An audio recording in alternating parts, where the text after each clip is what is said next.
¿Cómo están ustedes? Bienvenidos a una nueva semana aquí en Así Somos. Ya estamos listos y dispuestos para comenzar con este lunes de política nacional, junto a Juan Andrés Alfate y también a César Leiva, publicista, ex contralorito, siempre tan informado y con esos detalles sabrosos que tanto nos interesa saber. ¿Cómo estás, César? Bien, gracias por la invitación nuevamente, chiquillos. Gracias a ti, pues tenemos una semana muy movida, la que recién pasó. Ya sabemos que esta hoja de Constitución ya no está en blanco. La semana pasada en el Pleno comenzaron las distintas votaciones y deliberaciones con respecto a las normas y los artículos.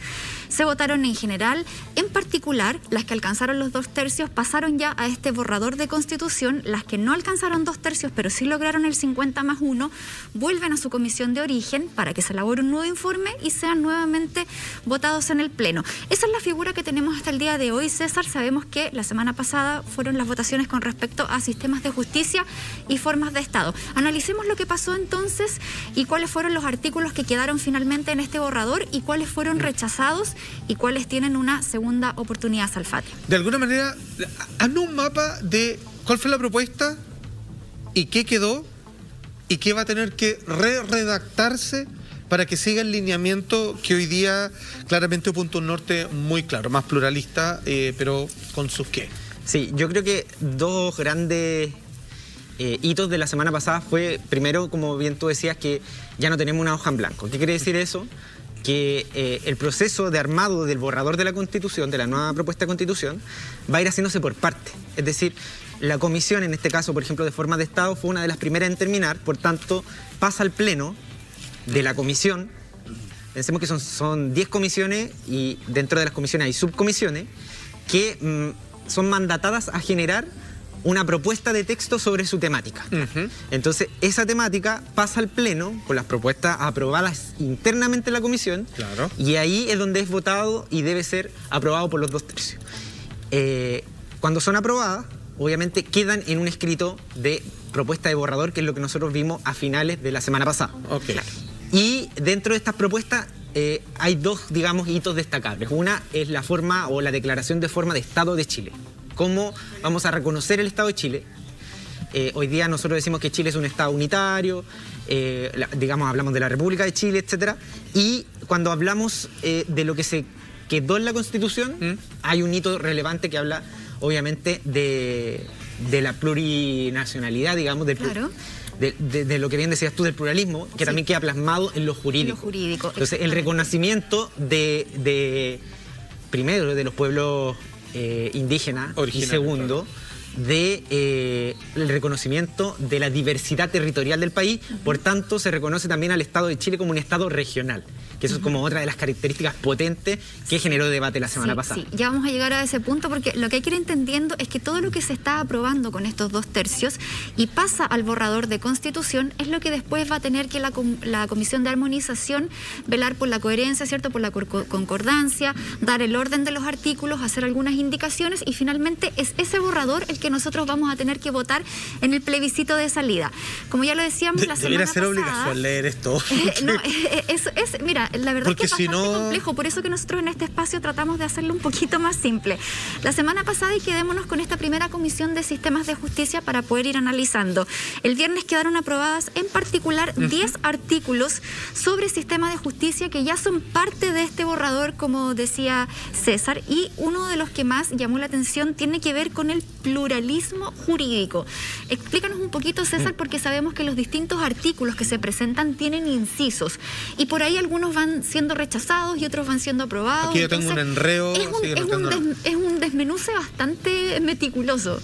Sí, es interesante que se entienda que el borrador no necesariamente tiene una correlación entre los artículos. Es decir, la propuesta que manda la comisión tiene, por ejemplo, 15 artículos. De esos 15 artículos, el artículo 1, 2, 3, 4, 5, 6, se aprueba el 5 y el 6. El borrador queda con el 5 y el 6 y por tanto los otros quedan pendientes. Claro. Entonces, cuando nosotros vemos hoy día el borrador de lo que se aprobó la semana pasada, vemos, por ejemplo, que de la Comisión de Sistemas de Justicia partimos con el artículo 3 y no con el artículo 1 y 2, porque el artículo 1 y 2 está en comisión en revisión de nuevo. Claro. Y lo que tú mencionabas efectivamente queda plasmado. Antes de hablar de pluralismo jurídico, se insta a una propuesta bastante relevante, digamos, a nivel político, que es que ya no se habla de poder judicial, sino que de sistemas de justicia. Y eso cambia un poco la correlación de fuerza, porque hoy día hablamos de los poderes del Estado y el único poder del Estado que como tal tiene el nombre de poder, porque podemos decir el poder ejecutivo, pero todos decimos gobierno. Digamos, el poder legislativo, claro, el poder legislativo, Congreso, en este caso la Cámara de Diputados y el Senado, pero el Poder Judicial se llama PEJUD, Poder Judicial como tal. Está definido así estructuralmente en la Constitución actual. Esto se cambia. Se habla de sistemas de justicia, que es uno de los artículos que se tiene que redefinir, digamos, en lo minucioso, porque es un artículo obviamente que genera mucho complejo.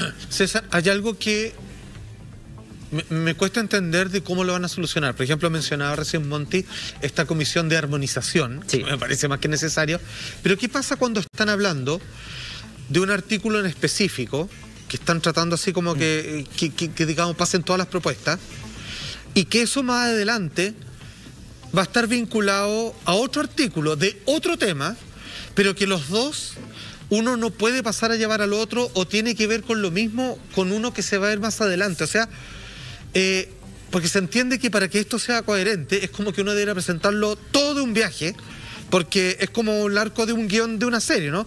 O sea, no puedo matar a un protagonista y después, chute, ¿cómo lo hago aparecer? Porque ahora lo necesito, si ya lo maté. Entonces, ¿cómo? Es que a mi entender es como que queda un enredo, o queda como un imposible de, ya dijimos esto, y ahora vamos a hablar otro tema, y no podemos hacer porque aquí ya dijimos otra cosa.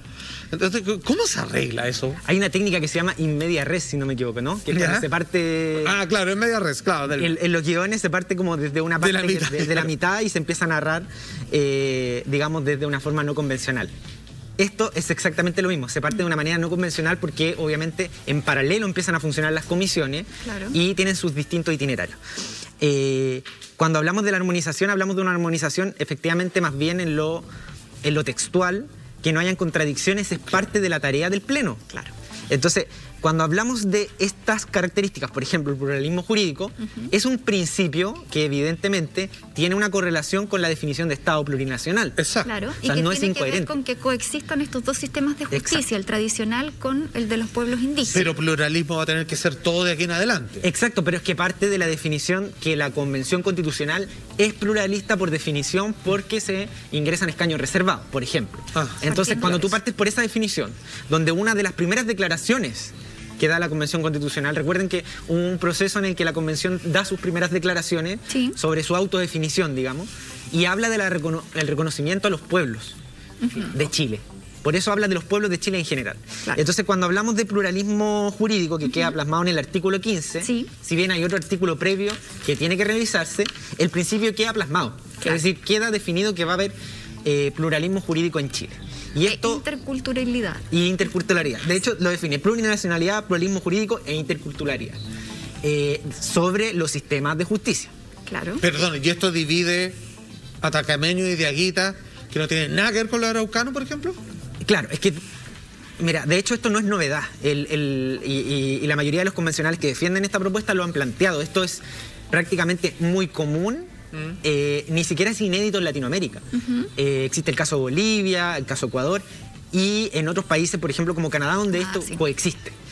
¿Y qué quiere decir? No es que van a medir con distintas varas o van a competir, digamos, los sistemas de justicia, sino que se va a reconocer a los pueblos originarios su autodeterminación en ciertos aspectos, por ejemplo, el judicial, el jurídico en este caso, tal como hoy día, por ejemplo, en las comunas con autonomía, porque las comunas hoy día, como se definen a través de las municipalidades, son autónomas, entonces pueden generar ordenanzas, por ejemplo. Claro. Entonces, en esa ordenanza, tú, por ejemplo, en Las Condes vas, fumas un cigarro en una plaza y te pasan una multa. Que evidentemente es algo que solo pasa en la jurisdicción de Las Condes. Y aquí es donde entramos a las jurisdicciones. Las jurisdicciones son los espacios territoriales o los espacios, digamos, no territoriales, pero sí que tienen una espacio físico delimitado. Claro, se circunscriben en un espacio de convivencia, ¿cierto? Y en ese espacio de convivencia puede haber una comunidad indígena, mapuche, por ejemplo, que tenga sus propias reglas.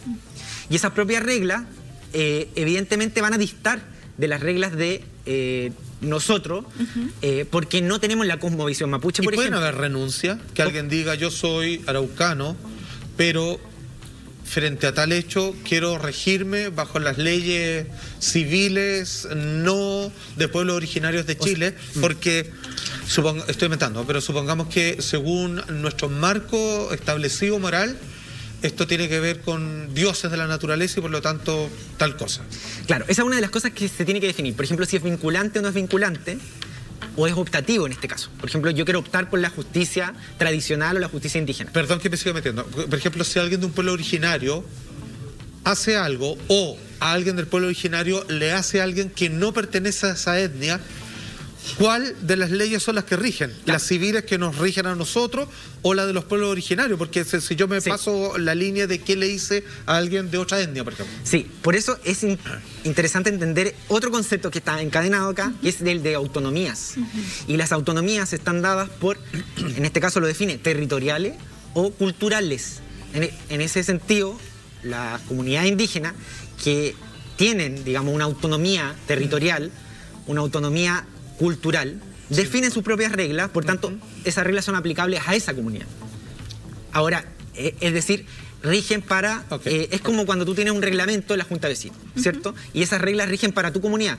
Si tú tienes un conflicto con el vecino de la calle del frente, va a regir otro principio que está por sobre, que es, digamos, la jurisdicción del Estado que está por sobre, digamos, de esta comunidad autónoma. Es loco igual, pues. Es loco, sí. Por eso tienen que definirse aún algunas cosas, como te decía, si esto va a ser vinculante, si va a ser optativo, qué va a pasar cuando hay un conflicto, una pugna entre una persona que, digamos, se rige por los principios de la jurisdicción de la justicia indígena versus una persona que no es autodefinida como una persona de origen mapuche, por ejemplo. Exacto. Y tienen un conflicto. Y son bien curiosos también los reclamos que empezaron a surgir con respecto a que ahora ya no vamos a ser todos iguales ante la ley, siendo que hoy día, por ejemplo, existe la justicia militar, existe la justicia eclesiástica, y hay un montón de divisiones que todavía no nos hacen ver a todos bajo de la misma manera. Digámoslo. Por supuesto. El oficio que se manda menciona, y es súper específico, en decir que el Estado debe velar por la coordinación entre ambos sistemas. Sí. Y esto generó, obviamente, que opiniones encontradas con distintos sectores. No sé si podemos pasar a revisar algunas declaraciones, por ejemplo, de un convencional de Chile Vamos, Eduardo Cretón, que dice lo siguiente: la propuesta planteada no nos ofrece la existencia de un sistema jurídico para todos los chilenos, sino que una propuesta inorgánica que considera diversos sistemas de justicia dependiendo si pertenecemos o no a un pueblo originario. Continúa: así, un chileno común y corriente será juzgado y medido por una vara distinta a la de un mapuche o un rapanui. Eso es un atentado contra la igualdad ante la ley. Como les decía, yo creo que hoy día también tenemos hartos sistemas como de justicia que son bien injustos, ¿cierto? Muchas veces hemos visto cómo por un mismo delito una persona que tiene más poder o más dinero tiene un tipo de castigo versus otra que comete un delito más o menos similar. Hay más declaraciones para poner la contraparte, ¿cierto?, en esta balanza. Por ejemplo, la constituyente Rosa Catrileo del pueblo mapuche se refiere al tema y dice lo siguiente: he recogido el derecho de las comunidades políticas presentes en Chile de regularse conforme a su propia visión de mundo en la vida comunitaria que llevamos. Esto no es una creación o invención de esta convención. Este es un derecho que está reconocido en el ámbito internacional. Y aquí apela a lo que tú mencionabas, César, que esto ya existe en otros países como, por ejemplo, Canadá. Sí, de hecho es súper relevante lo que dice ella, porque lo que se está reconociendo acá es el convenio de la OIT, el 169. Entonces, ¿qué pasa acá? Que el Estado de Chile, en la Constitución actual, reconoce que Chile tiene tratados internacionales que son vinculantes. Y, por ejemplo, cuando hablamos de consulta indígena hoy día, es en parte porque se firmó el convenio de la OIT. Hay países que firmaron el convenio de la OIT mucho antes y después tuvieron un proceso constitucional de revisión o adaptación a la norma. Entonces, ¿qué ha pasado de hecho? Inclusive, que en algunos juicios se ha citado el convenio de la OIT, pero chocan con los principios constitucionales, porque hoy día en la Constitución actual no está reconocido el pluralismo jurídico. Entonces, ahora lo que está haciéndose es reconocer que el convenio de la OIT está presente. Hay otro convenio, o sea, otro reconocimiento internacional, que es una declaración de los derechos de los pueblos indígenas de la ONU. Perfecto. Entonces, también eso es vinculante con el Estado chileno y por tanto en algún momento se debía hacer esta modificación, porque si no generaba esta pugna constante entre el sistema judicial chileno y podía quedar, digamos, relegado al derecho internacional. Podía haber una demanda pero César, en juicio internacional. Los escritos respecto a los marcos legales de los pueblos indígenas existen, vale decir, están escritos y mutan en el tiempo, o van a tener que presentar algo de forma ordenada para que alguien los apruebe, o se aprueban per se, vale decir, cualquier cosa que como pueblo indígena nos regimos bajo estos principios morales, estas formas de castigo, lo que sea, ¿está preaprobado? ¿Existe ya? ¿O hay un plazo para presentar y que alguien diga, ¿saben qué? Esto por favor cámbienmelo porque nos parece, digamos, que va contra, no sé, la modernidad por último? Claro, todo eso no está definido. Por eso hablan de que es Claro, algo que tiene que pasar. ¿Y cuánto el plazo? No, porque todo eso no quiere decir que va a estar definido en la Constitución. ¿Por qué? ¿Qué pasa? Ahora, esto se queda plasmado como un principio, ¿cierto? El principio va a tener que ser adaptado en alguna ley orgánica constitucional que tendrá que ver con los sistemas de justicia. Y ahí dirá, en algún artículo de la ley orgánica, que los pueblos originarios tienen que redactar su propio reglamento, su propia normativa, conforme a la inscripción, por ejemplo, en un sistema de registro de normas o de reglamento. A lo mejor va a quedar así. No lo sabemos porque todavía no se ha discutido, pero el principio ya está.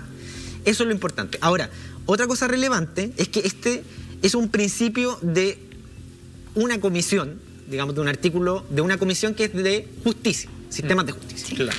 Hay otra que todavía no presenta sus propuestas, que es la de derechos fundamentales. Y ahí a lo mejor vamos a hablar de otro principio que va a estar por sobre este principio. Claro. O por ejemplo, derecho a la vida, derecho a vivir en un ambiente libre de agresión, no sé, etcétera. Entonces, tú cuando tienes derechos fundamentales, estos principios jurídicos tienen que respetar esos derechos fundamentales. Tienen que caer por debajo de este paraguas. No hay que asustarse finalmente, porque todavía no estamos presentes frente a la discusión de los derechos fundamentales, o cuando se diga todo ciudadano o toda persona que habita el territorio chileno tiene igualdad, digamos, de trato, o lo que hablaba previamente este convencional respecto a que todos somos iguales frente a la ley. Claro. A lo mejor esto va a quedar concadenado con otro principio de los derechos fundamentales, de la definición de ciudadano. O sea, el artículo primero de la Constitución nueva va a estar muy entretenido, o sea, porque el que actual, bueno, no es que se cumpla también, pero que... Pero claro, es importante saber que esto tiene predominancia una sobre la otra. Sí. Es decir, un artículo que define el derecho fundamental es primario a los sistemas, o por tanto estas definiciones de sistemas de justicia se tienen que subordinar a los derechos fundamentales. No pueden salir de ese margen. Exacto. Y Chile ha firmado declaraciones de derechos fundamentales en distintos ámbitos, por tanto eso no va a quedar obsoleto. ¿Y se aplica? Claro. Entonces, Sí, pues, hay que esperar que eso se, digamos, resuelva, y yo no me atrevería a decir que esto es algo antojadizo, es algo que está en el plano del reconocimiento, como te decía, del convenio de la OIT, de que en muchas partes del mundo suceden y que es una realidad. Hay comunidades hoy día que rigen con su propia normativa. El sistema de medicina, yo voy a estar muy pendiente cómo van a aceptar el de los pueblos originarios, si se puede haber un intercambio, por ejemplo, protocolos COVID con respecto a las propuestas del pueblo araucano, que tiene otra mirada al respecto. Oye, otro de los artículos interesantes que quedaron aprobados en este sistema de justicia es, por ejemplo, que somos el primer país del mundo en consagrar la paridad y la perspectiva de género en una constitución, y eso nos hace súper pioneros y súper vanguardistas. Sí, así que bien ahí por la lucha de todas las mujeres. Otra de las cosas interesantes es la gratuidad y los jueces que no van a poder tener otro empleo a menos que sea academia, y también no militar en partidos políticos. O sea, se le va a poner mucho más freno a los jueces y por supuesto a la responsabilidad de sus delitos, como por ejemplo en casos de cohecho. Vamos también a la Comisión de Forma de Estado, que tú bien lo mencionabas, César, una sesión que también fue súper larga.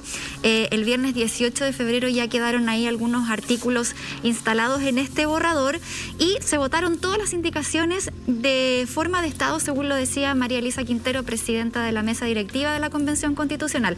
Vamos a hablar de eso porque también ahí hay mucho que desgranar y nos falta harto por entender. Así que vamos a separarnos un ratito así pequeño, vamos a la pausa y ya regresamos con más aquí en Así Somos.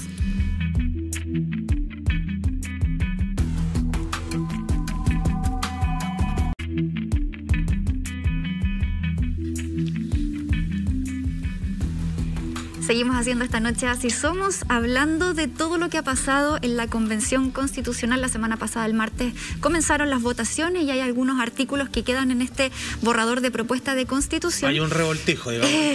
Es que es complejo de entender, pero bueno, hay que hacer la pega, hay que darse el tiempo de leer porque finalmente vamos a tener que votar de forma obligatoria el plebiscito de salida. Eso, yo insisto que deberá ser obligación leer, no sé, es que si no hacemos eso... Bueno, se supone que va a ser una constitución fácil de leer, esa es la idea.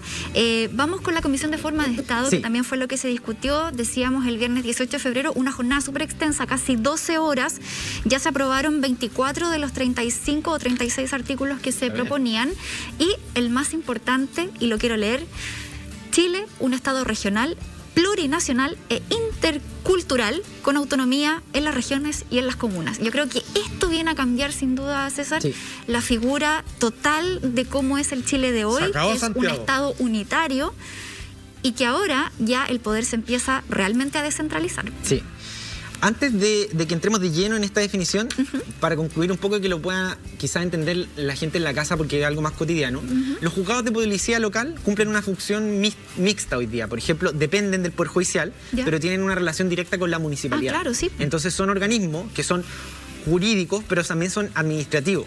Entonces, por ejemplo, cuando tú tienes una multa y vas al juzgado de policía local, ellos te dan una sentencia, en cierto modo. Un citatorio. Claro. Y tú puedes apelar a esa sentencia después en la Corte de Apelaciones y eso puede llegar inclusive a la Corte Suprema, como pasó en el caso de la Ordenanza Municipal de Las Condes respecto al tema del cigarro. Ajá. Entonces, eso, por ejemplo, va a quedar pendiente. Si el sistema judicial va a ser completo y va a tener sus dependencias en el pluralismo jurídico, digamos, donde van a haber tribunales indígenas y que a lo mejor eso se va a poder apelar hasta llegar a una instancia superior que va a ser la Corte Suprema. Ese tipo de situaciones todavía no las sabemos, así que no hay que entrar en escándalo porque obviamente son cosas que también nosotros hemos vivido, por ejemplo, con el tema de los juzgados de policía local y que a lo mejor las personas ni siquiera se dan cuenta que están frente a una situación que ya habla de pluralismo a nivel jurisdiccional.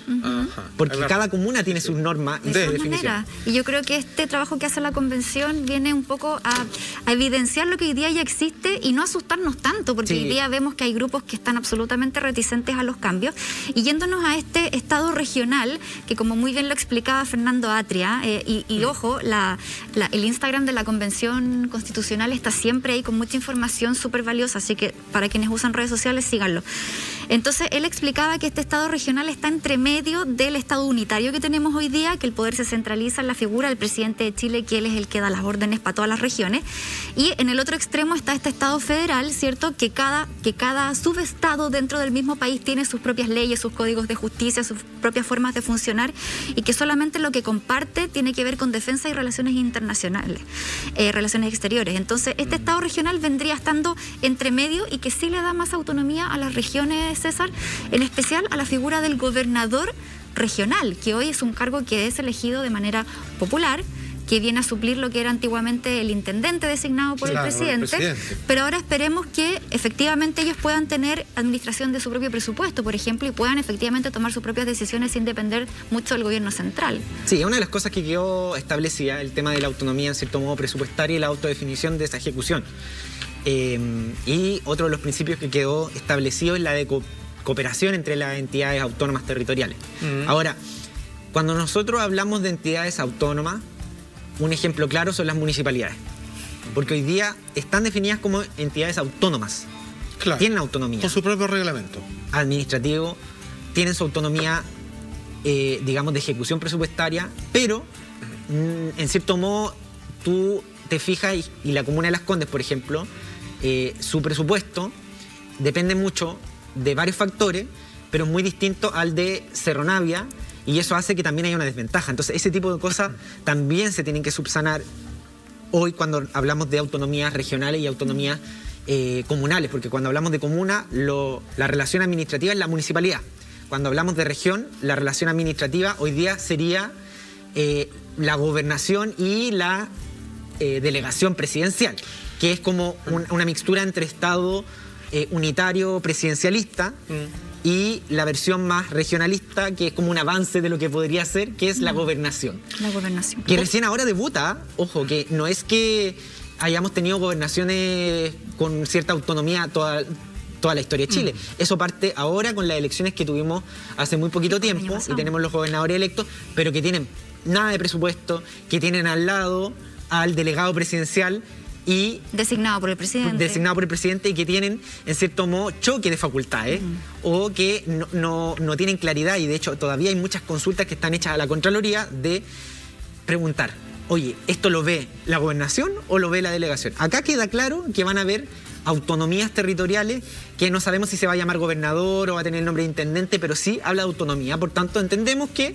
va a ser definido no por el presidente de la República, sino por las entidades que componen la autonomía territorial. Ahora, esto tiene sentido, y esto no lo sé, te lo pregunto, si es que la explotación de recursos naturales queda administrado por las divisiones regionales, entonces. O sea, vale decir, la explotación minera en el norte de nuestro país, o forestales en el sur, las comisiones de aportes a la región debieran cambiar, ¿cierto? Porque ya no es una administración de el sur de Chile, es rico en madera, estoy inventando, o en glaciares, o lo que sea, y se va primero para Santiago porque tenemos más necesidad ahí, y después para el resto. Eso debiera cambiar, ¿o no? Porque si no, está escrito en el agua nomás. Sí, debiera cambiar, pero tampoco, cuando hablamos de autonomía, hablamos de que van a ser feudos separadas cada región una de la otra. Por algo se habla de Chile es un estado. Sí. Habla de un estado, y de hecho después lo vuelve a mencionar cuando habla de división geográfica en el artículo 3. En el artículo dice, 3. forman un territorio único e indivisible. Claro. Es decir, la autonomía tiene que estar compatibilizada con el concepto unitario del Estado de Chile. No está definido el concepto unitario porque ya lo habla, dice Chile es un Estado regional. Habla de un Estado. Entonces vamos a tener una mezcla entre una gobernanza, digamos, que va a ser unitaria, pero que va a estar dada por las distintas regiones también. Y cuando tú hablas de la producción, por ejemplo, minera... Porque es del suelo de un lugar particular de Chile. Eso también tiene que ver con una relación que queda definida en otro de los artículos respecto a la cooperación y la asociatividad territorial de los estados regionales. Es decir, si tú tenías una producción de algún mineral, por ejemplo, tenés que comercializarlo. Y va a haber otra región autónoma que va a necesitar ese mineral, va a necesitar la electricidad, va a necesitar de que le provean de estos recursos, y tiene que haber una cooperación. Claro. Ahora, eso no quiere decir que todos los recursos que se produzcan en cierta región van a ser de esa región. Pero cuando, por ejemplo, hoy día hablamos que una empresa que tiene sedes en distintos lugares de Chile y que su concentración de producción está en Quilicura, por ejemplo, pero su sede tributaria está en Las Condes. Bueno, ya, buen punto. Ya, ese es un punto que con esto debiera, en cierto modo, ir subsanándose, porque la autonomía territorial que se le da a la comuna debiera instaurar que los tributos también se paguen en ese el suelo manda. Que esos queden ahí. Claro. Ahora, no quiere decir que por eso van a sacar todos los recursos de la otra comuna, porque también esa comuna tiene ciertas producciones de ciertos capitales propios, inversiones, obviamente las propias, digamos, los propios impuestos que pagan dentro de la propia comuna, digamos, o los cobros que se realizan en esa comuna. Claro. Pero todas esas cosas puntuales de definiciones de dónde va a provenir cada peso o cómo se va a reasignar cada peso que hoy día se hace a través de la ley de presupuesto, va a tener que discutirse en otro artículo donde se hable de, por ejemplo, la ley de presupuesto y cómo va a estar siendo armónico a lo que ya. Claro, cómo va a estar dado el presupuesto nacional, el erario nacional fiscal. Y ahí es como se va a definir. En el fondo, la colaboración va a seguir existiendo entre regiones y los recursos van a seguir fluyendo de norte a sur. Es que ya no hay colaboración, yo creo que hay llamémoslo colaboración unidireccionada. Claro, pero en el fondo es que ahora cada región va a poder administrar ese presupuesto y va a tener esa autonomía, porque hoy día Y por eso es bueno que exista este Estado regional, porque la realidad que vive Magallanes es muy distinta a la que pueda vivir Arica, hoy día Arica y Parinacota. Entonces se necesita claramente tomar decisiones en terreno, porque hoy día todas las decisiones se toman desde Santiago. Y muchas ¿Qué van a hacer veces con la bandera Magallanes? Claro, las autoridades desde su oficina, desde su escritorio y haciendo una conferencia por Zoom, una reunión por Zoom, es muy poco lo que se pueden dar cuenta. O sea, se necesita estar en el día a día viviendo ahí para saber lo que necesita tu región y los cambios que hay que hacer. Sí, bueno, eso era una de las cosas que se entendía que era una de las tareas del intendente en su momento. Es decir, se elegía un intendente que generalmente, o la mayoría de las veces, era una persona que era de la zona y que tenía que interpretar en cierto modo las necesidades de su población y interpretar las necesidades también de los alcaldes de las comunas donde está la región. Pero supeditado al gobierno central igual. Exacto. Entonces, esa definición la tomaba la cabeza del Ejecutivo, en este caso, claro, que es el presidente o presidenta de la República, o el ministro que está a cargo de las distintas intendencias. Un puesto de confianza, claro, un amigote, digo. O sea, finalmente todo esto funcionaba o funciona actualmente como una pirámide. Quien toma la decisión, el presidente o presidenta de la República, por eso hablamos de un Estado muy presidencialista. Sin embargo, le pusieron un parelé frente a esta unidad estatal, ¿cierto?, como país, pero con cierta independencia de poder autoadministrarse. Algo que a mí me parecía no tirar a las mechas, que son como los grupos de personas que decidían dentro de su región, que eran como una especie de cabildo, así como... Sí, ahora eso no es tan distinto a lo que pasa hoy día con los presupuestos regionales. Es como una especie de muestra gratis de lo que podría ser después más adelante una asamblea territorial. Que de hecho tiene que discutirse nuevamente, pero... Cuando nosotros hablamos hoy día de los gobiernos regionales, tenemos la figura de por ejemplo, de los CORE, de los consejeros regionales, que son cargos de elección popular, donde se discuten ciertas asignaciones presupuestarias para ciertos proyectos. Obviamente no se define todo el presupuesto ahí. Se van a traspasar, en cierto modo, facultades, por lo que se entiende de este principio, a algún órgano similar a este. Puede ser una asamblea, puede ser el mismo gobierno regional con los consejeros regionales. No lo sabemos porque todavía no se define esa estructura, digamos, administrativa.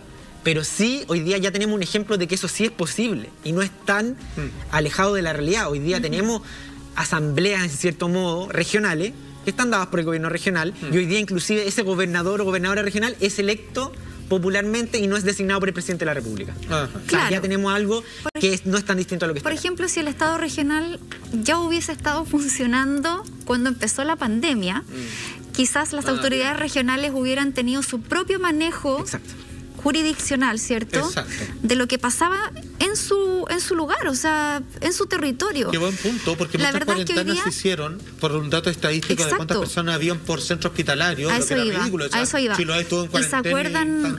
Sí, pues, y se acuerdan de la discusión eterna de los alcaldes y el reclamo que hacían que a ellos no se les tomaba en cuenta, siendo que de los municipios dependen los CESFAM, por ejemplo, que es donde la gente va en primera instancia a atenderse. Entonces, claro que si tienen más poder, tienen más opciones de manejar su situación interna y no tener que depender de lo que diga un gobierno central que a lo mejor está muy alejado del día a día y de lo que realmente está pasando. Claro. Ahora, ahí tú tienes un buen ejemplo. ¿Qué rige hoy día en la situación de pandemia? Una de las cosas del Código Sanitario. Estamos en un estado de emergencia, que es otra definición. Son definiciones que están dadas por leyes o por principios constitucionales.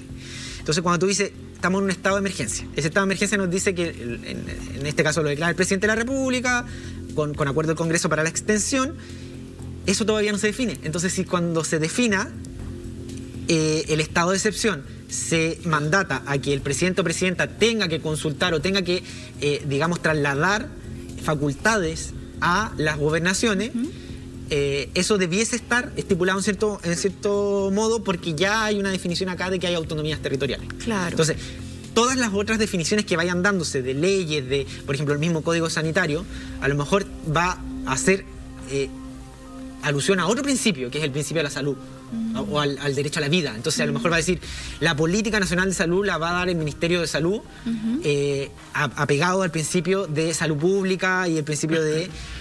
Entonces, todo esto tiene que, insisto, ir encadenado en el orden en que los principios constitucionales vayan saliendo. Los derechos fundamentales siempre van a estar en el principio general.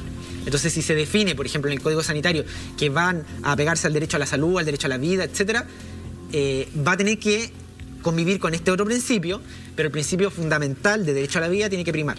Entonces ahí... O sea, son todos independientes excepto cuando hay una emergencia. Claro, o sea, todo esto son supuestos que se tienen que ir definiendo a medida que se van dando las facultades y se va viendo el mapa completo. Hoy día tenemos, si tuviésemos un pool de cartas, tenemos dada vuelta una sola carta y tenemos que ir viendo todo el resto de cartas y luego ir viendo cómo se combinan cada Claro, una. que en el fondo la autonomía de estas regiones tiene que ver con hacer caso a este gran marco general, no salirse de estos bordes, pero sí actuar con cierta autonomía dentro de esta cancha. Si eso es lo que propone la Constitución. Y lo dice, y de hecho lo dice acá, que las comunas y en general las regiones tienen que apegarse a la Constitución y a la ley. Pero claro, pues Entonces, sigue siendo una misma ley para todo Exacto, el país. si habla después la misma Constitución que va a haber un código sanitario que va a regir a todo el país, entonces van a tener que apegarse los estados, digamos, regionales, o en este caso las gobernaciones, a la Constitución o a la ley que rige el código sanitario. Claro, es que una cosa es seguir la ley y otras cosas es como tú administras todo el proceso para poder hacer cumplir esa ley. El problema es que hay que reconocer que cada vez que se hacen cosas macro, el sentido común igual se pierde. Porque el sentido común tiene que ver con el específico de algo. Sí. Y ahí nadie puede operar sobre el hiperespecífico. Entonces, ahora, bueno, ojo que estos son procesos muy largos. De hecho, el Tribunal Constitucional actual, que es el encargado de velar que los principios constitucionales se preserven, todavía revisa cosas de leyes que han pasado hace mucho tiempo atrás. Interpreta, en cierto modo, si esa ley que se votó hace 5 o 6 años atrás choca o no con un principio constitucional, y por tanto lo que puede hacer es decir, oye, acá hubo un problema, hay que corregirlo. Hace muy poco un ejemplo del tema de la ley Rapa Nui, no sé si recuerdan, que las condenas que se ejecutarían en territorio isleño, ¿sí? por crímenes, digamos, no recuerdo si eran de abuso sexual específicamente. ¿Por violencia de género? Tenían que, o podían darse con arresto domiciliario, por ejemplo. Entonces, la Corte Suprema dijo, no, hoy día esto choca con la Constitución actual, porque hay una ley que dice que va a pasar esto, que las personas pueden tener su condena en su residencia, pero la Constitución dice que todos somos iguales ante la ley, y la ley que dice que el principio jurídico es uno solo, indivisible, y por tanto él tiene que cumplir su condena igual que cualquier otro chileno. En Rapa Nui, qué interesante que lo mencionaste, porque ahí va a estar loco, porque hay un consejo de ancianos que define de sus preceptos, de su cosmovisión, y van a querer, yo creo, poner la pata encima, en el buen sentido de la palabra. O sea, si ellos, ya de hecho, con todas sus letras, Rapa Nui, pobrecito, o sea, ojalá tuvieran una independencia. Yo creo que si hicieran una encuesta popular, yo no sé si quieren ser chilenos, digamos, ojo, o continentales. Pero a nivel presupuestario no hay una solvencia que les pueda decir a ellos, vamos a sobrevivir sin el continente. Entonces, también tiene que haber una correlación, porque el peso invertido por una persona que vive en la comuna de Maipú es muy distinto a un peso invertido a una persona que vive en la comuna de Rapa Nui. Es mucho más alto en Rapa Nui. ¿Y por qué? Principalmente porque requieren de un mayor gasto fiscal, de traslado de mercaderías, de traslado de insumos, de, por ejemplo, generar la red eléctrica, generar la red de agua potable, que el Estado debiera proveer, pero va a ser mucho más costoso porque están en un territorio muy alejado del continente. Entonces también va a haber una dependencia, una codependencia, porque obviamente son parte del territorio nacional que ha establecido que es único e indivisible. Oye, hay hartos artículos he estado revisando que tiene que ver con las autonomías de los pueblos indígenas. Eso como que se ha repetido en varios incisos. De hecho, habla, por ejemplo, de estas autonomías que no pueden atentar contra el carácter único e indivisible del Estado de Chile, y hay un poco resolver como esta, de pronto, desinformación que existe con respecto a darle más reconocimiento muy merecido a los pueblos originarios, y ahí empiezan como a mezclar peras con manzanas. Claro, o sea, tú podrías decir acá que la nación mapuche hoy día, con estos principios constitucionales, podría existir como tal. La nación mapuche reconocida constitucionalmente. Sí. Pero eso no quiere decir que van a dividir el país en dos. O sea, o lo van a cortar en alguna parte y van a decir esto es territorio mapuche. Como en algún momento se intentó, digamos. Claro, digamos, y va a ser un Estado, porque lo que hablan acá, digamos, es que son parte todos de un territorio nacional que ya es llamado Chile, digamos, y que es indivisible. Entonces, ese principio constitucional no puede ser opacado, digamos, por estos principios de autonomía territorial indígena, que en este caso permitiría el hablar de nación mapuche o de nación Rapa Nui.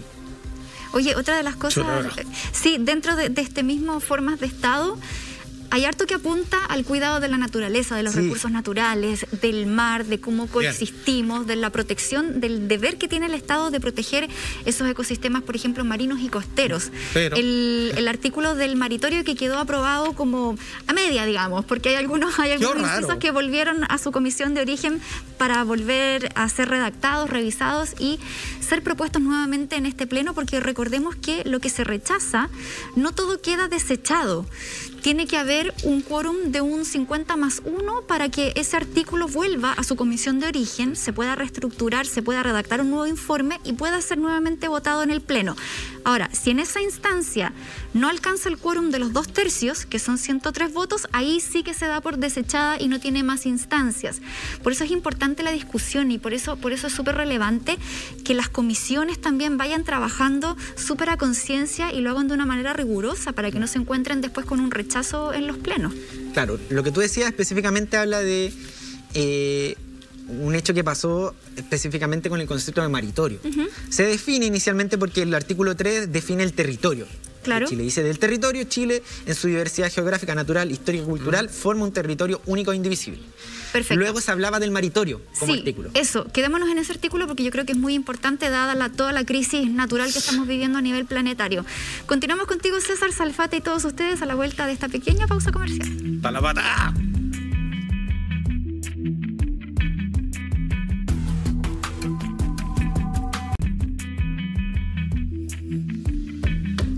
Seguimos haciendo Así Somos, continuamos con este análisis de todo el trabajo que está haciendo la Convención Constitucional, un trabajo complejo también de entender. Sí. La semana pasada empezaron las votaciones de 2 comisiones de sistemas de justicia y de formas de Estado.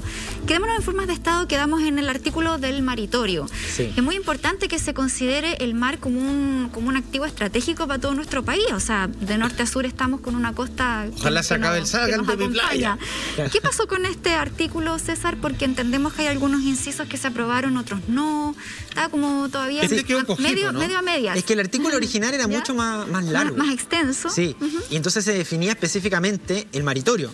Entonces era un párrafo mucho más largo y que inclusive hablaba específicamente de las aguas. Y de las aguas que de todo tipo, es decir, las capas, digamos, que están en territorio y que son subcapas que concentran agua. Napas, lacustre, todo. Ríos, efectivamente todo. Perfecto. Se hace una modificación en el artículo 4 y en lo que despacha la presidenta como el borrador, tampoco está definido el concepto maritorio, se quita. Ahora no sé si eso se va a reponer o no, pero en este borrador, el artículo 4 lo que dice es el deber del Estado de proteger los espacios y ecosistemas marinos y marino-costeros, propiciando las diversas vocaciones y usos asociados a ellas y asegurando en todo caso su preservación, conservación y restauración ecológica. Ya, pero todo lo que acabas de decir,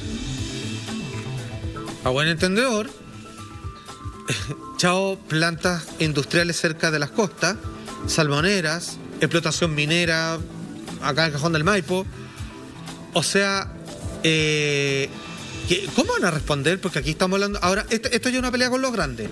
O sea, los grandes están acostumbrados a hacer su explotación de algo que no tiene nada que ver con lo que acabas de leer, en donde no se cuida el medio ambiente, les da lo mismo extinguir, ordeñando hasta la última gota de agua al planeta. Aquí como que se acabó una fiesta. O sea, aquí esta es una mucha grande. Sí, acá obviamente hay una definición de un principio. No necesariamente se habla, por ejemplo, acá específicamente del código de agua o de cómo van a regir los espacios costeros, sino que se habla de un principio general de protección del medio ambiente. Ahora, este principio habla de la definición del Estado de Chile. Cuando hablamos de los derechos fundamentales, hoy día en la Constitución actual hay un derecho que habla sobre el derecho de vivir en un ambiente libre de contaminación, por ejemplo. ¿Eso se respeta? No. O sea, cuando inclusive tenemos principios constitucionales existentes, no necesariamente quiere decir que esos principios constitucionales se estén respetando, no. ¿Qué se hace para que no sea letra muerta, entonces? Claro, entonces, ¿qué se hace para que no sea letra muerta? Es que la predominancia de un artículo por sobre otro, como lo hablábamos previamente, queden consagrados de una manera armónica. Es decir, cuando nosotros vayamos a ver otras definiciones y se habla del derecho a emprender con libertad económica un negocio, hable de que sea con respeto todo tiene que ver con todo en el escrito. Al artículo 4 de los principios del Estado de Chile. ¿Por qué? Porque finalmente la actividad económica también tiene que definirse. El modelo económico del país también tiene que definirse. Y eso todavía no está. Cuando nosotros hablemos del Estado, en las definiciones económicas, de la macroeconomía, de cómo las empresas transnacionales, por ejemplo, pueden llegar a Chile e instalarse, tiene que definirse cuál va a ser la libertad de acción que van a tener esas empresas y cuáles van a ser las limitancias. O sea, puede que cambie el principio meritorio con lo que venga después de cómo las empresas pueden crecer o no. O sea, no es que vaya a cambiar, tienen que compatibilizar. Y ahí en la armonización puede que digan, oye, aquí hay una completa contradicción entre el artículo X y el artículo Y, y se va a tener que hacer una revisión en el Pleno. Ahora, yo creo que esto no es tan distinto a lo que existe hoy en la Constitución. La diferencia está en que ese artículo constitucional, cuando hablamos del derecho a vivir en un ambiente libre de contaminación, no es un artículo que está por ahí abajo en la Constitución, que se implementó hace poco tiempo atrás además, y que por tanto no tiene una predominancia como la podría tener hoy día definirlo en varios espacios. Exacto. O sea, si lo definen en el espacio territorial y después lo definen en los derechos fundamentales y lo definen en lo económico, todo lo que va a pasar que finalmente Chile va a ser un país que va a tener que mirar el medio ambiente de otra manera. Claro, y todas esas modificaciones de las que tú hablas, que se hicieron, no sé, pues hace 20 años atrás, estaban en un contexto en donde nosotros quizás no valorábamos o no poníamos la urgencia a preservar nuestro medio ambiente, porque no existía la crisis medioambiental que hay hoy día. De hecho, ese artículo habla que tiene que existir un trato diferenciado, autónomo y descentralizado en base a la equidad y la justicia territorial, que es lo que muchos pueblos hoy día están reclamando, porque llega a instalarse una minera a una zona en donde hay pueblos originarios, claro, los monocultivos, la gente que hoy día está quedándose sin agua por una agricultura de palta, bien desastrosa, que no piensan en eso. Entonces, un poco esto apunta a eso, a que puedan convivir finalmente los desarrollos económicos, pero por un respeto hacia el medio ambiente, la tierra y la gente que vive. Y estando todo amarradito, cada tema que hable de lo mismo. Sí, es decir, si por ejemplo, en un principio constitucional que vayamos a ver posteriormente en otra comisión, se habla de la libertad de emprendimiento y las actividades económicas. Y esas libertades hablan de que una persona puede constituir una empresa o una empresa puede llegar a un territorio e instalar o proponer una industria. Pero eso tiene que estar supeditado a la resolución de en este caso, una comisión específica territorial autónoma. ¿Por qué? Porque ya no se debiera definir como, por ejemplo, hoy día se definen a través del Comité de Ministros, que es un espacio, digamos... bien arreglado. Dependiente del Ejecutivo. Pero por eso, o sea, porque depende del gobierno y eso depende de una política estatal presidencialista. Hoy día lo que podría pasar es que la entidad autónoma diga, no, yo no quiero esta empresa acá. Se produce una pugna, obviamente la empresa va a decir, oye, pero yo tengo el derecho a emprender, entonces va a haber probablemente una discusión de una negociación. Claro, porque eso se arreglar los bigotes entre ellos. Claro, y hoy día la empresa va a tener que decir, ok, ¿cómo yo garantizo el cuidado y la protección del medio ambiente, el respeto a la comunidad? Voy a tener que hablar con la comunidad para que finalmente ellos me den la venia de instalarme acá. Y aporten con conocimientos, al final la gente que vive ahí conoce mejor que nadie lo que sucede en esos terrenos. Sí, claro. Y cómo funciona el sistema natural ahí. Pero también es importante, y aquí yo tomo un punto quizás de lo que habla mucho el sector de la derecha, que también se necesitan capitales. Y eso es cierto, porque finalmente tú tienes una autonomía, digamos, territorial, pero tú no puedes autogestionar tu territorio sin capitales tampoco. Claro. O sea, de partida desde el concepto... un equilibrio, como la explotación en los salarios. O sea, tienen que hacerlo con... Pero en todo concepto, estamos hablando del supermercado que se instala con un capital, de la importación de artículos. El metro en el parque forestal. Exacto. Es como lo que pasa en Iquique, con la importación de contenedores de ropa usada, ¿cierto? Que termina todo en el desierto y provoca un tremendo desastre social, medioambiental, tremendo. Oye, cambiemos de tema, pero no nos alejamos tanto de la política, porque harta discusión también ha generado la nueva casa presidencial del presidente electo Gabriel Boric, quien finalmente se va al barrio Yungay. Ahí estamos viendo imágenes de esta residencia, una casa patrimonial, ¿cierto? Ubicado en el casco histórico de Santiago, que tiene algo así como 13 o 14 habitaciones, tiene 9 baños, esa es una casa muy, muy grande, que entendemos se rige por todo un protocolo que existe para cualquier presidente. O sea, aquí no estamos hablando de que solo porque sea Boric tiene que tener una casa como esta. De hecho, muchos sectores como la derecha lo están criticando porque, no sé, parece que ellos pensaban o esperaban que viviera en un departamento de estudio, digamos, así como sí. Sin ningún tipo de comodidad y seguridad, que es lo más importante. Pero aquí se cumplen todos los requisitos. Hablemos cuáles son esos requisitos, Sarfate, para que un presidente pueda elegir una casa. A ver, perdón. Pregunta, o sea, primero uno de los requisitos tiene que ver con la preservación del presidente. O sea, digamos, eso, dependemos de él, básicamente. Eso tiene un patio, pero un patio interno, como las antiguas casas, ¿cierto? Que tienen como un patio de luz y donde está rodeado de altas murallas, por ejemplo. Y la razón es si eso tiene pinta de fuerte o de castillo, no es casual. O sea, más allá por la clásica arquitectura que acompaña el barrio, es porque necesita resguardar al primer mandatario del Estado, ¿cierto? Y todo lo demás. Claro. Tengo una pregunta antes. Este barrio, bello, clásico, pintoresco, te pasaste y todo lo que tú quieras, hoy día, como varios lugares de nuestro país, digamos, donde la delincuencia sí, pero está alzadísima, los vecinos están súper preocupados y ahora se ponen contentos porque viene el presidente. ¿Esto no es venir a patear el canasto? ¿Esto es una mejora para el barrio o esto puede que desplace esa delincuencia hacia otras cuadras, a la redonda? Es que yo considero que no es menor la pregunta, porque que para algunos vecinos esto es bueno, pero también, digamos, trae sus coletazos respecto a cómo está funcionando actualmente de mala manera este sector, a cuáles van a ser las consecuencias de aquello. Sí, un fenómeno interesante es que, si ustedes se fijan, los medios de comunicación hoy día han cubierto los incendios que se han producido en las casonas de Barrio Yungay. En Calle Esperanza, sí. Hasta Comentarles hoy en la que mañana. En Santiago Centro, en los barrios históricos, siempre hay incendios de las casonas. Sí, es súper común. En verano. Uno va y hay humo porque se quema una casona. Sí. Y ahora se estaba poniendo el foco en el barrio Yungay.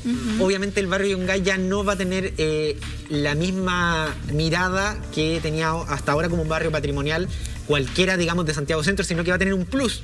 Probablemente esta casa en 20 años más sea un museo, sea un espacio patrimonial porque vivió el presidente de la República, porque generalmente pasa eso. Hoy día, por ejemplo, la casa donde vivía Patricio Aylwin es parte de una fundación, digamos. Claro. O sea, son parte de la historia del país, sí, también, claro. Aunque sea un lugar que hoy día sea arrendado, probablemente el Estado de Chile en algún momento la adquiera o genere algún espacio, digamos, de Estado. ¿Por qué? Principalmente... vamos al origen de esto, de la vivienda presidencial y la definición de esto.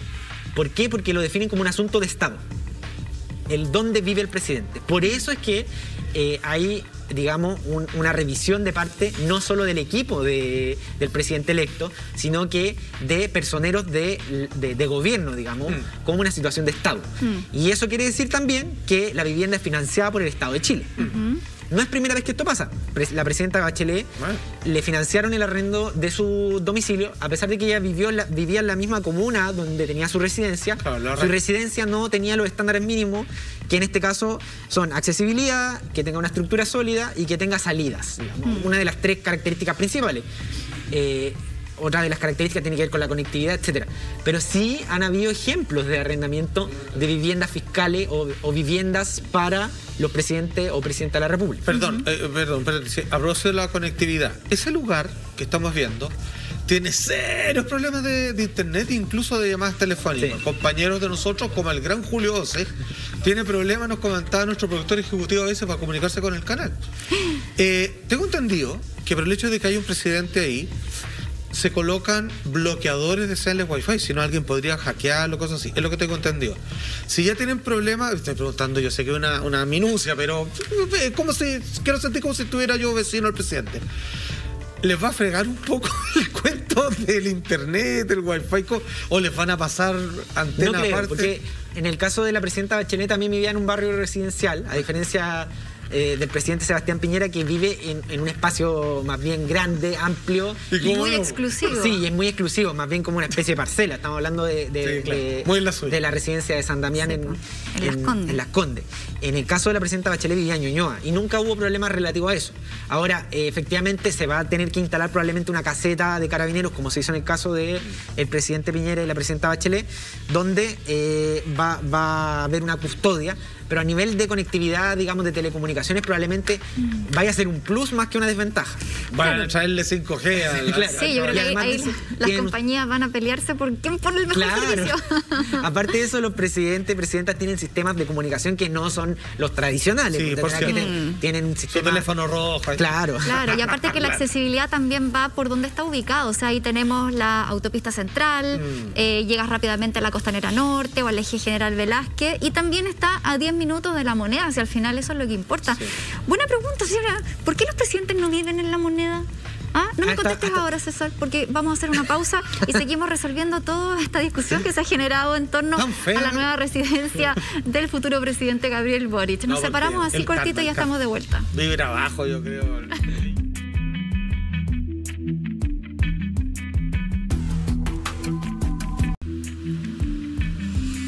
Ya estamos de regreso y vamos a seguir analizando los detalles de la nueva residencia del presidente electo Gabriel Boric. Pero antes, atención a este consejo, porque para una entretenida vuelta a clases, con los productos Faber-Castell podrás disfrutar de todos los colores que tienen para ti. Encuéntralos a un precio muy especial en nuestra tienda .lared.cl. Mira qué lindo, lleno de color también. Ahora que se viene marzo, a enfrentarlo con alegría. Oye, 11 de marzo, asume Gabriel Boric como presidente. Ya estamos viendo imágenes de la casa en donde va a vivir. Ya. Mira, sí, yo creo. Ahora, esta casa patrimonial del barrio Yungay, en donde decíamos cumple con todos los requisitos de seguridad, pero también uno se pregunta por qué un presidente no vive en La Moneda, César. Sí, porque principalmente, bueno, de hecho, en el año 32 se dejó de habitar, digamos, La Moneda como espacio residencial. Se entiende que no era un espacio, digamos, que tuviera las comodidades necesarias para que un presidente viviera con su familia, y además lo que requiere todo eso.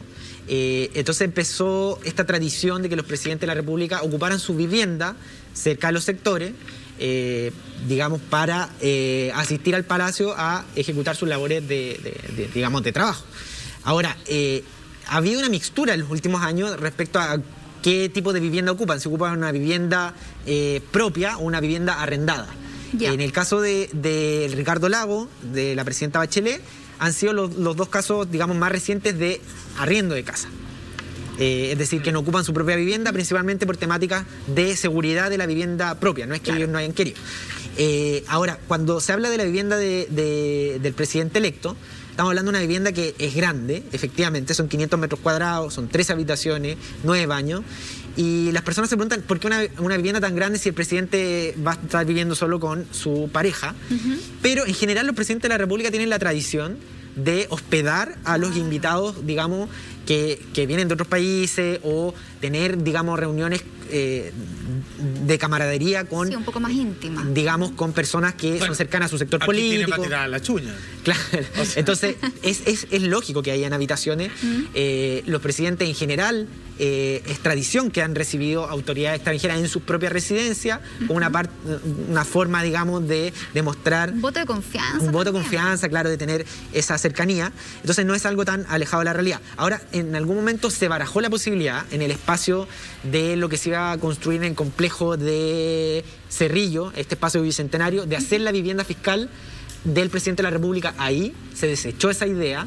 Hay varios proyectos de ley donde se ha hablado de una vivienda fiscal establecida para el presidente o presidenta de la República. Pero igual el de turno, digamos. O sea, digamos que habite esa residencia, tal como hoy día tenemos la residencia de Cerro Castillo, que es la residencia que está, digamos, en la región de Valparaíso, para que el presidente o presidenta pueda habitar cuando quiera ir para Valparaíso, y además pueda tener sus reuniones protocolares allá. En este caso, todavía no está esa figura. Entonces, está esta figura de que el presidente o presidenta elija dónde va a vivir, que tenga ciertas características. En el caso de la casa del presidente electo, está dentro del rango del costo de las casas que han arrendado a los presidentes previos. Son 105 UF mensuales, son cerca de 3,5 millones de pesos. Ahora, ¿dónde se sale el presupuesto de esto? ¿Dónde se genera el costo? De los gastos reservados de la Presidencia de la República. Ya. Tal como otras entidades, así como el Ministerio de Relaciones Exteriores, o la PDI, o Carabineros de Chile, hay un ítem gasto reservado de gastos reservados que son, en el presupuesto actual, cerca de 1.500 millones anuales. De gastos reservados. Eso nosotros no podemos saber en qué se gastan, pero sí son revisados por comisiones en el Congreso. La Contraloría General de la República lo revisa y es harta plata, pero se entiende que es un asunto de Estado, que por tanto son gastos que tienen ciertas características que no pueden ser comunicados públicamente. De todas maneras, uno entiende que esto debiese ser auditado por la Contraloría General igual, a pesar de ser reservado, porque una cosa es que sean reservados para nosotros los mortales, digamos, para una investigación, pero no necesariamente que sean reservados para la Fiscalía o para la Contraloría o para las mismas comisiones de la... Se entiende. Oye, se dice que esa casa también antes era una pizzería y por lo demás hay buenas picadas, como a Gabriel le gusta comer ahí su buen churrasco, parece que va a estar muy a gusto en ese barrio. Bueno, le deseamos lo mejor, pues que lo pase bien en la casa y que no haya ningún percance en estos 4 años, que es lo importante, ¿cierto? Por el bien de todos nosotros. Nos vamos, chiquillos, se nos acaba el programa, se pasó muy rápido, gracias por estar con nosotros, Alfate, César, lo esperamos para una próxima semana y con ustedes nos encontramos mañana con Ernesto Garrat para hablar de cine. Nos vemos, que estén muy bien. Chau.